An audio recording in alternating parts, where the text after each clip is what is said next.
कहानी की शुरुआत में हमें एक छोटा सा टाउन दिखाया जाता है जहां रात में अचानक एक भयंकर तूफान आ जाता है। अगली सुबह जब डेविड और उसका परिवार उठते हैं तो देखते हैं कि उनके घर के सामने लगा बड़ा पेड़ गिर चुका है। लेकिन इससे भी ज्यादा अजीब बात तब होती है जब उसका बेटा झील के पास कुछ अजीब सा देखता है।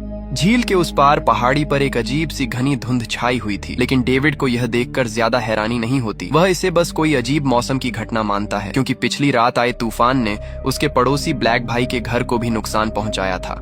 दोनों मिलकर टाउन में सामान और कुछ जरूरी टूल्स लेने जाने का फैसला करते हैं, लेकिन रास्ते में उन्हें कुछ अजीब दिखता है। वहाँ सेना के लोग नजर आते हैं जो बहुत जल्दी में कहीं जा रहे थे, जैसे कोई बड़ा इमरजेंसी सिचुएशन हो। लेकिन दोनों को कुछ समझ नहीं आता। जब वे टाउन के सुपरमार्केट पहुंचते हैं तो डेविड देखता है कि वहां मोबाइल में कोई सिग्नल नहीं है और यहां तक कि फोन बूथ भी काम नहीं कर रहा।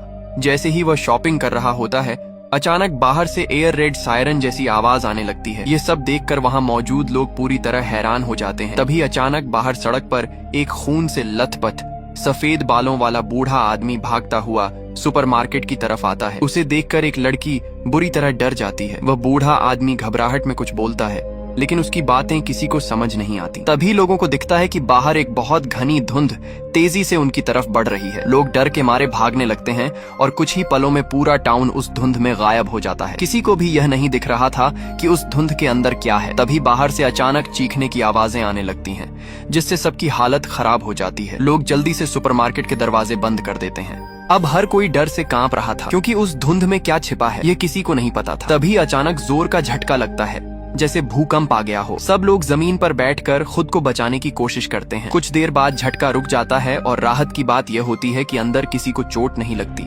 इन सभी अजीब घटनाओं की वजह से लोग डर और घबराहट में आ जाते हैं और तरह तरह के अंदाजे लगाने लगते हैं कि बाहर क्या हो रहा होगा। तभी सुपरमार्केट का मैनेजर सबको शांत रहने के लिए कहता है, लेकिन एक माँ बहुत बेचैन हो जाती है, क्योंकि उसके छोटे छोटे बच्चे घर पर अकेले थे। वह उन्हें लेने वापस जाना चाहती है। लोग उसे रोकने की कोशिश करते हैं, खासकर वह बूढ़ा आदमी, क्योंकि किसी को नहीं पता बाहर क्या खतरा है। लेकिन वह माँ कहती है कि उसके बच्चे बहुत छोटे हैं, अगर वह नहीं गई तो उनका बचना मुश्किल है। वह सबसे मदद मांगती है, लेकिन कोई भी अपनी जान जोखिम में डालकर एक अजनबी की मदद करने को तैयार नहीं होता। आखिरकार लोगों की इस बेरुखी को देखकर वह माँ अकेले ही बाहर चली जाती है। सब बस उसे जाते हुए देखते रहते हैं जब तक वह धुंध में गायब नहीं हो जाती। बाकी लोग वहीं सुपरमार्केट में फंसे रहते हैं, इस उम्मीद में कि शायद यह धुंध हट जाए। डेविड अपने बच्चे के लिए कंबल लेने के लिए स्टोर के गोदाम में जाता है। वहां जाकर वह नोटिस करता है कि रोलिंग शटर से अजीब सी आवाज आ रही है, जैसे कोई बाहर से उसे दबा रहा हो। यह देखकर वह डर जाता है और तुरंत बाहर भागता है, जहां उसकी टक्कर सुपरमार्केट के स्टाफ से हो जाती है। वह उन्हें अंदर की बात बताता है, लेकिन जब सब लोग जाकर देखते हैं तो वहां कुछ भी नहीं होता। स्टाफ लाइट के लिए जनरेटर चालू करने की कोशिश करता है, लेकिन वह खराब होता है। उन्हें पता चलता है कि बाहर एग्जॉस्ट पाइप किसी चीज से ब्लॉक हो गया है। एक जवान स्टाफ मेंबर बाहर जाकर देखने की बात करता है, लेकिन डेविड उसे मना करता है, क्योंकि उसे लगता है बाहर कुछ खतरनाक है। लेकिन बाकी लोग उसकी बात को मजाक समझते हैं। आखिरकार वे शटर खोल देते हैं और बाहर झांकते हैं, लेकिन उन्हें कुछ नहीं दिखता। तभी अचानक धुंध के अंदर से एक विशाल टेंटिकल निकलता है और उस लड़के के पैर को पकड़ लेता है। वह घबराकर पीछे गिर जाता है। डेविड तुरंत उसे पकड़कर खींचने की कोशिश करता है। बाकी लोग डर से जड़ हो जाते हैं। एक आदमी कुल्हाड़ी लेने भागता है, लेकिन उससे पहले ही उस लड़के को टेंटिकल बुरी तरह घायल कर देता है। आखिरकार वह टेंटिकल उसे खींचकर धुंध में ले जाता है। ये देखकर सब लोग सदमे में आ जाते हैं। डेविड हिम्मत करके उस टेंटिकल पर वार करता है और उसका एक हिस्सा काट देता है। अब उन्हें समझ आ जाता है कि धुंध में कोई खतरनाक जीव मौजूद है। वे बाकी लोगों को यह बात बताने का फैसला करते हैं, लेकिन कोई उन पर विश्वास नहीं करता। जब तक वे सबको गोदाम में ले जाकर कटा हुआ टेंटिकल नहीं दिखाते, तब तक कोई नहीं मानता। सुरक्षा के लिए वे लोग कांच की दीवारों के सामने बैरिकेड लगाने लगते हैं, क्योंकि कांच उन खतरनाक जीवों को नहीं रोक सकता। लेकिन ब्लैक भाई अभी भी इस बात को नहीं मानता। उसका मानना है कि बाहर जाकर मदद ढूंढना ही सही रास्ता है। डेविड उसे रोकने की कोशिश करता है, लेकिन वह नहीं मानता। आखिरकार डेविड उनके साथ एक रस्सी बांध देता है, ताकि अगर कुछ हो तो उन्हें खींचा जा सके। ब्लैक भाई और उसके कुछ साथी धुंध में चले जाते हैं और रस्सी धीरे धीरे खींचती जाती है।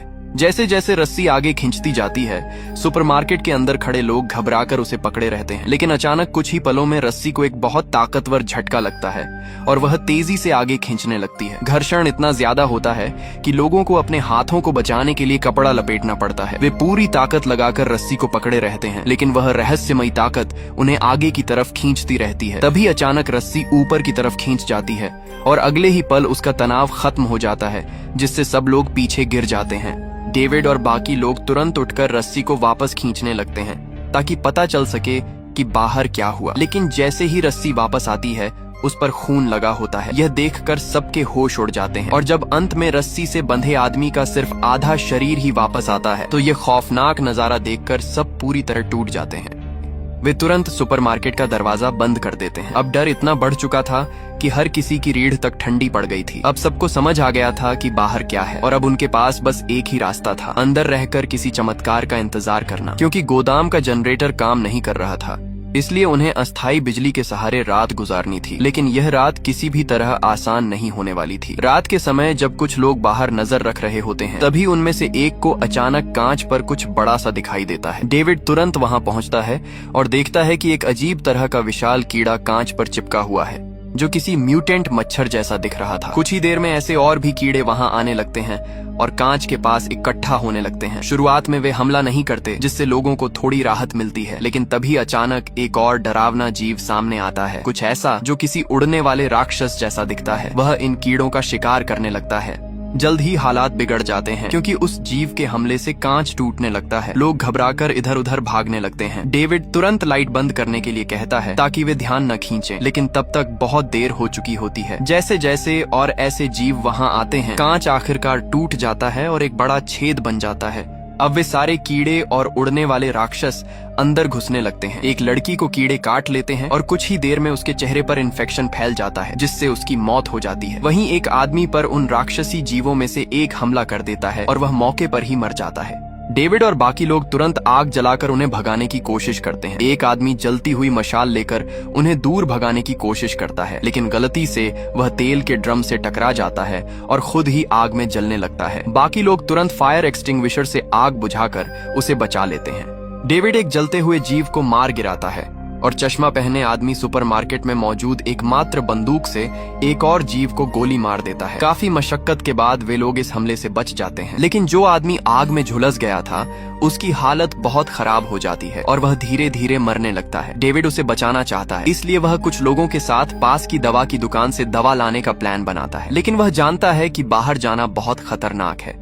फिर भी वह समझता है कि अगर वे यहीं बैठे रहे तो अगली बार शायद बच नहीं पाएंगे, इसलिए बाहर जाकर मदद ढूंढना ही एकमात्र रास्ता लगता है। तभी एक और बुरी खबर मिलती है। सुपरमार्केट में मौजूद एक बुजुर्ग आदमी, जो इन सब घटनाओं से टूट चुका था, उसने जहर खाकर आत्महत्या कर ली।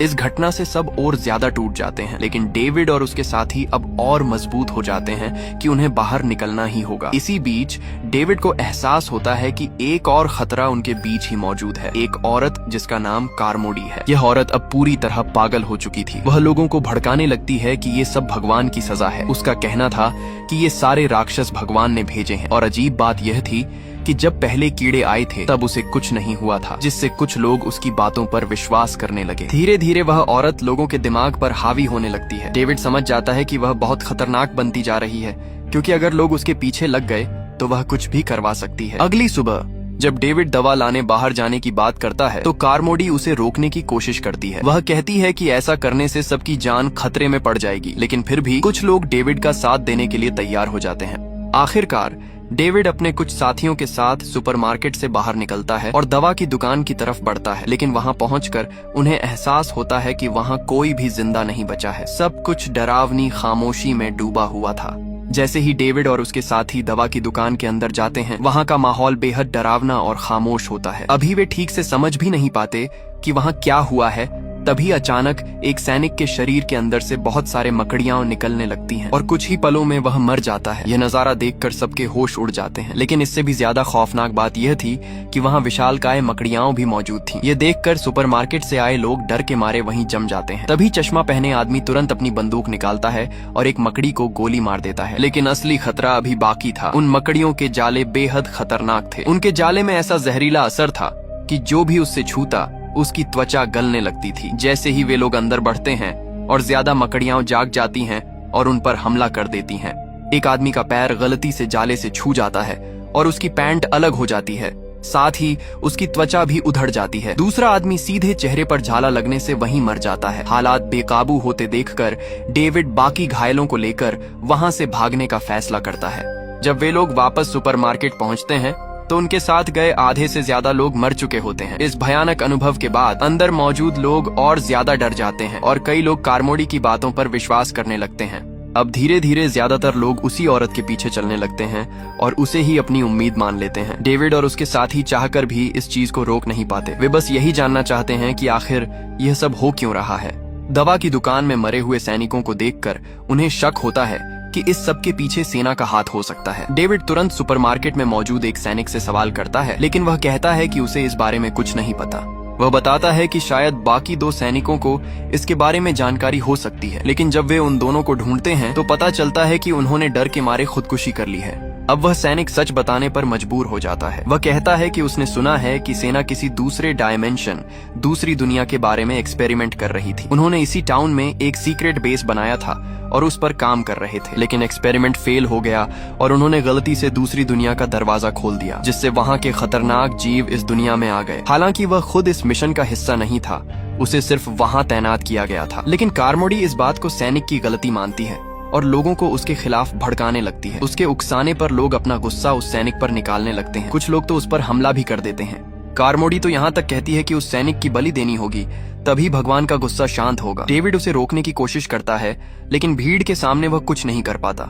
आखिरकार लोग उस सैनिक को जबरदस्ती बाहर धुंध में फेंक देते हैं और दरवाजा बंद कर देते हैं। अंदर खड़े लोग उसकी चीखें सुनते रहते हैं, लेकिन कोई भी उसकी मदद नहीं करता। कुछ ही देर में धुंध के अंदर से एक विशालकाय राक्षस आता है और उस सैनिक को उठाकर ले जाता है। यह सब देखकर डेविड और उसके साथी पूरी तरह बेबस हो जाते हैं। दूसरी तरफ कार्मोडी और उसके समर्थक खुश होते हैं, क्योंकि उन्हें लगता है कि उन्होंने सही काम किया है। वह औरत अब और ज्यादा लोगों को अपने कंट्रोल में ले लेती है। अब वह कहती है कि हर दिन एक बलि देनी होगी, तभी वे सब बच पाएंगे। धीरे धीरे पूरा सुपरमार्केट उसके कब्जे में आ जाता है और लगभग सभी लोग उसके अंधभक्त बन जाते हैं। डेविड समझ जाता है कि अब वहां रुकना और भी ज्यादा खतरनाक है। अगर वे वहां रहे तो या तो राक्षस उन्हें मार देंगे या फिर ये पागल लोग उन्हें बलि चढ़ा देंगे। इसलिए वह रात के समय कुछ समझदार लोगों के साथ वहां से भागने का प्लान बनाता है। वे सोचते हैं कि जब सब सो जाएंगे तब चुपचाप खाना लेकर निकल जाएंगे, लेकिन कार्मोडी पहले से ही उनकी योजना समझ चुकी होती है। वह खुद को भगवान का दूत मानने लगी थी और किसी को भी जाने नहीं देना चाहती थी। उसके इशारे पर उसके समर्थक हथियार लेकर डेविड और उसके साथियों को घेर लेते हैं। वह उन्हें पापी बताकर उनकी बलि देने की बात करती है और कहती है कि सबसे पहले डेविड के बेटे की बलि दी जाएगी। यह सुनकर डेविड का गुस्सा फूट पड़ता है और वह पलटकर हमला कर देता है। जल्द ही वहां अफरा तफरी मच जाती है, लेकिन कार्मोडी के समर्थक ज्यादा होते हैं, इसलिए डेविड और उसके साथी कमजोर पड़ जाते हैं। तभी अचानक एक गोली चलती है और सब कुछ रुक जाता है। चश्मा पहने आदमी सीधे कार्मोडी को गोली मार देता है और कहता है, तुम्हें दूसरों की बलि देना पसंद है ना, तो पहले खुद की दे दो। उसकी मौत के साथ ही लोगों का वह अंधा विश्वास भी टूट जाता है। जो लोग अब तक उसके पीछे थे वे सब होश में आ जाते हैं। इस मौके का फायदा उठाकर डेविड और उसके साथी जल्दी से वहां से निकल जाते हैं और पार्किंग की तरफ भागते हैं। वहां उन्हें एक गाड़ी मिलती है। जैसे ही वे गाड़ी में बैठने लगते हैं तभी बाहर अचानक फिर से हलचल होने लगती है। ऐसा लगता है कि कोई बड़ा खतरनाक जीव आसपास ही मौजूद है। थोड़ी देर बाद वह जीव जैसे ही अपना शिकार पूरा कर लेता है, धीरे धीरे धुंध में गायब हो जाता है। इस मौके का फायदा उठाकर डेविड अपने बच्चे को उठाता है और बाकी लोगों के साथ तेजी से गाड़ी में बैठ जाता है। वे कुछ देर इंतजार करते हैं ताकि यकीन हो जाए कि खतरा टल गया है। फिर हॉर्न बजाकर उन 3 लोगों को बुलाने की कोशिश करते हैं जो उनसे अलग हो गए थे, लेकिन जवाब में सिर्फ चीखें सुनाई देती हैं। असल में सुपरमार्केट का मैनेजर और उसके साथ गए 2 लोग धुंध में रास्ता भटक गए थे और उन पर मकड़ी जैसे राक्षसों ने हमला कर दिया था। उनमें से एक आदमी को तो राक्षस ने तुरंत ही पकड़ लिया और बाकी लोग भी बच नहीं पाए। इतनी छोटी सी दूरी भी उनके लिए पार करना नामुमकिन हो गया। जो बचा वह भी डर के मारे वापस सुपरमार्केट की तरफ भाग गया, लेकिन फिर कभी दिखाई नहीं दिया। उनकी दर्दनाक चीखें धीरे धीरे बंद हो जाती हैं और डेविड समझ जाता है कि वे अब नहीं बचे। गाड़ी के पास खड़े डेविड को एक बंदूक दिखाई देती है। वह उसे उठाने जाता है, तभी पास में मौजूद मकड़ी जैसे राक्षस गंध सूंघकर उसकी तरफ बढ़ने लगते हैं। खतरा बहुत करीब आ चुका था। डेविड तुरंत बंदूक उठाकर गाड़ी में बैठ जाता है और दरवाजा बंद कर देता है। एक राक्षस गाड़ी के शीशे पर जोर से टकराता है जिससे अंदर बैठे लोग डर के मारे कांप उठते हैं। लेकिन शायद वह पहले ही शिकार कर चुका था, इसलिए वह आगे हमला नहीं करता और धीरे धीरे वहां से चला जाता है। किसी तरह वे लोग इस खतरे से बच जाते हैं। अब डेविड गाड़ी स्टार्ट करता है और धीरे धीरे वहां से निकलता है। वे बहुत सावधानी से कम स्पीड में सुपरमार्केट के सामने से गुजरते हैं। गाड़ी में कुछ खाली सीटें भी होती हैं, लेकिन अब कोई भी बाहर आने की हिम्मत नहीं करता।